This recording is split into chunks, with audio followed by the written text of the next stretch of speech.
eles estão muito próximos, eu até fiz aqui a estatística, dá 1%, se você faz a média das 3 pesquisas. Não foi o Flávio que deixou de cair nas pesquisas, foi o Lula que deixou de subir. Mas o que tem mostrado esses quadros estatísticos depois, né, desse escândalo do filme Dark Horse é que a perda do Flávio Bolsonaro não foi tão significativa assim. Só foi no Polymarket. Fala, família. Após a repercussão do filme Dark Horse, Papai Nine achou que iria acabar com a candidatura do Flávio. Mas parece que as coisas não saíram como planejado. Acompanhe agora e análise do Pavinato sobre as recentes pesquisas. Sem muita conversa, vamos para mais um vídeo. Deixa seu like, ative o sininho e não se esqueçam. Comecem o dia sempre com o pé direito.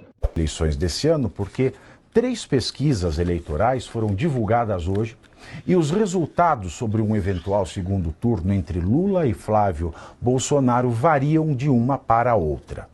Todas foram feitas depois do vazamento de mensagens entre Flávio e Daniel Vorcaro. O levantamento da Futura Apex, por exemplo, mostra Lula à frente de Flávio com 47,7% das intenções de voto contra 42,2% do senador. Uma diferença de mais de 5 pontos percentuais. No levantamento anterior desse instituto, antes do vazamento, Flávio liderava com 46,9% e Lula estava logo atrás com 44,4%. O Datafolha de hoje também mostra que Lula lidera, marcando 47% contra 43% de Flávio em um cenário de segundo turno. Vale lembrar que no Datafolha, há uma semana, Lula e Flávio estavam empatados em 45%.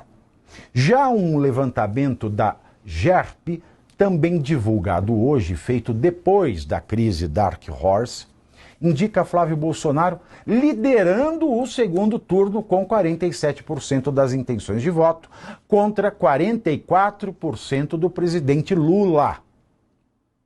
E por falar, antes de falar esse tópico, Alemão, só segura, eu quero deixar registrado aqui, o que as pesquisas têm mostrado o estrago não foi tão grande para a campanha do Flávio. E se a gente pensar, Eduardo, que também tem coisa do PT, porque vale dizer, mais uma vez, o líder do governo no Senado, Jacques Wagner, conseguiu emprego para o Guido Mantega, deu honorários nababescos para o Lewandowski. Todos do PT baiano se beneficiaram desta troca de serviços com o Banco Master. Se não apareceu agora, porque o do Flávio Bolsonaro está aparecendo agora na pré-campanha. E se ele não largar o osso, dá tempo de ele trabalhar com isso.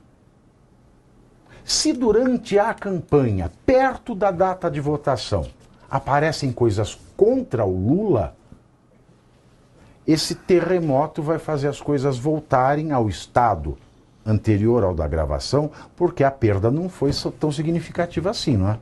Sim, com certeza, Pavinato, até porque eu percebo que esse padrão de comportamento só teve um interessado, o centrão fisiológico. Eu acho que a esquerda nem tinha esse interesse, porque o Lula segue conforme era aquela expectativa das pesquisas, e você em casa questiona, igual eu também questiono os critérios da pesquisa. Não que não exista a ciência de estatística, mas assim como existe as ciências jurídicas, ela pode ter mau uso delas, né? Então é esse que eu penso também sobre as pesquisas.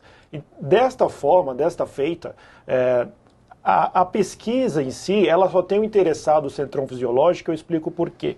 Porque tenta-se retornar ao estágio antes do Flávio Bolsonaro estar liderando as pesquisas. Ou seja, era aquele período onde estavam tentando enfiar a goela abaixo qualquer outro candidato que o fisiologismo queria, exceto o indicado pelo presidente Jair Bolsonaro.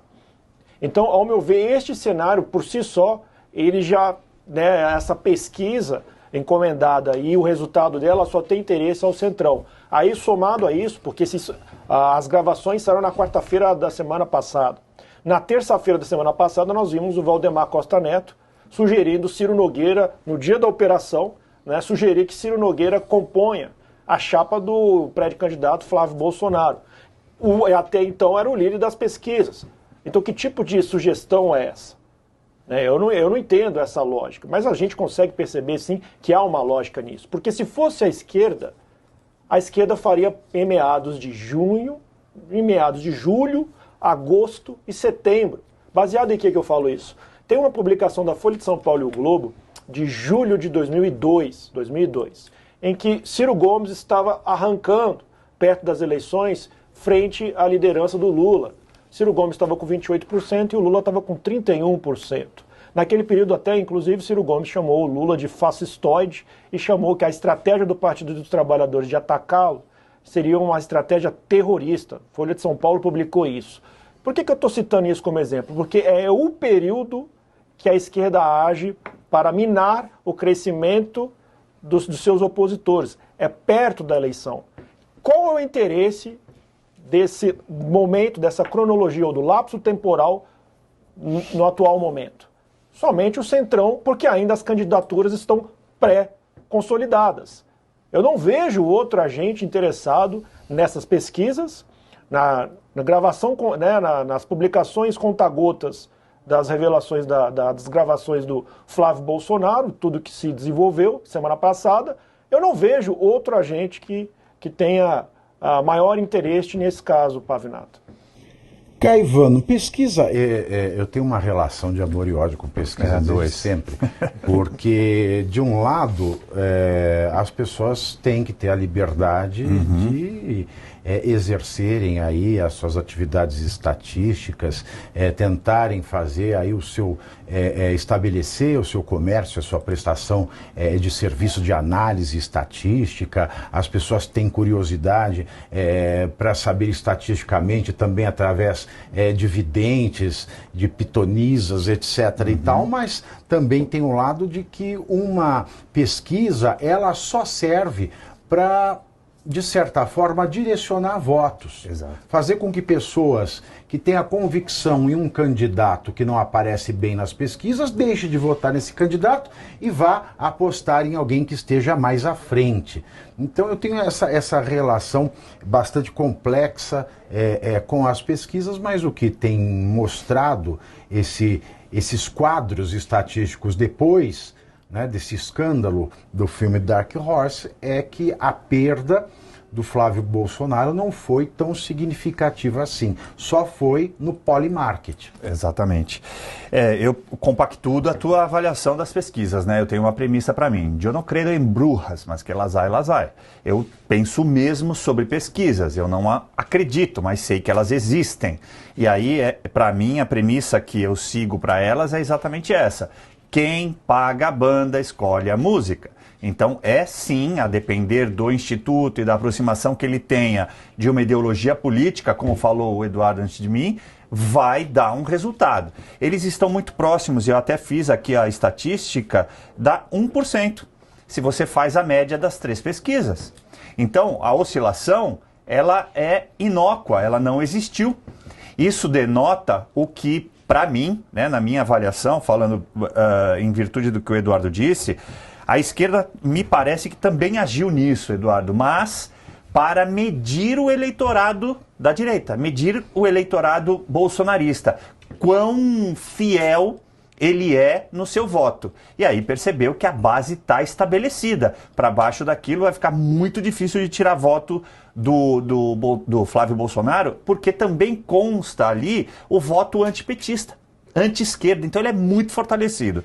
O Centrão, concordo com o que você disse, eu já tinha dito isso ontem, ele estava ali na base do toma lá da cá, diminui a sua propensão de vitória, que eu vou negociar melhor a base eleitoral que eu quero no futuro, ou seja, ministério, secretaria e tudo aquilo que a gente sabe que existe na política. Então, no frigir dos ovos, quem mais perdeu, você tem razão, para mim foi a própria esquerda. Porque agora está numa sinuca de bico, como o Pavinato acabou de colocar.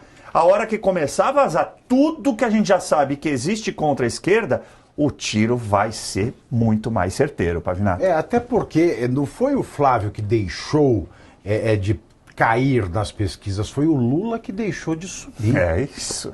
Porque mesmo, e esse é o meu caso, por exemplo, eu acho lamentável tudo isso que aconteceu, Para mim foi uma grande decepção, como eleitor, ver desculpas esfarrapadas sendo desmentidas a conta-gotas, mas também tem o fato de que isso não absolve o Lula pelo conjunto da obra. E o conjunto da obra de Lula é insuperável. O conjunto da obra do Luiz Inácio Lula da Silva é insuperável. Luiz Inácio Lula da Silva foi talvez a pior coisa que já aconteceu para esse país. Tem muito comentarista político que passou a vida toda criando as teses mais interessantes sobre a bizarrice que é Luiz Inácio Lula da Silva na presidência. Hoje mudaram de ideia, não sei porquê, mas tudo isso se permanece, porque ele é um grande mentiroso. O conjunto da obra de mentiras de Lula é insuperável, é imbatível. O Lula, ele é uma espécie para ser estudada. E isso mostra que, independentemente do que vier, do que já veio, e lembrando, é claro, que virão coisas contra Lula, ninguém vai passar a votar no Lula